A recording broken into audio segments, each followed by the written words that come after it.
Hey guys, welcome back to my YouTube channel. So to my old and new subscribers, thank you very much for joining this beautiful family. And yet to subscribe, what are you waiting for? So guys, today we are making pepper and onion puff puff. So I'm using Scotch bonnet pepper and I remove the seed, then chop to my desired size. Next, I sieve my flour. Guys, it is very important you always sieve your flour. So as usual guys, the accurate measurement for this recipe is going to be on the description box. And guys, I'm telling you for free, this is the best pepper puff puff recipe, trust me. So next, I added my nutmeg, sugar, and a pinch of salt, then powdered milk and yeast. And guys, for the regular puff puff, I already have it on my channel, so I'm going to be putting the link on my description box. So if you prefer the regular puff puff without pepper and onion, please check the link on my description box, okay? And for this recipe, we need warm water, not hot water or warm water. So set aside your warm water, okay? So after combining my dry ingredients, I pour in my water bit by bit. And I'm doing this because there are different types of flour. Some flour takes more water and some you don't need much water.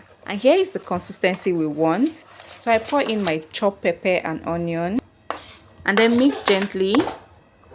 So after this process, I covered with a clean towel, then set aside to proof for 30 minutes.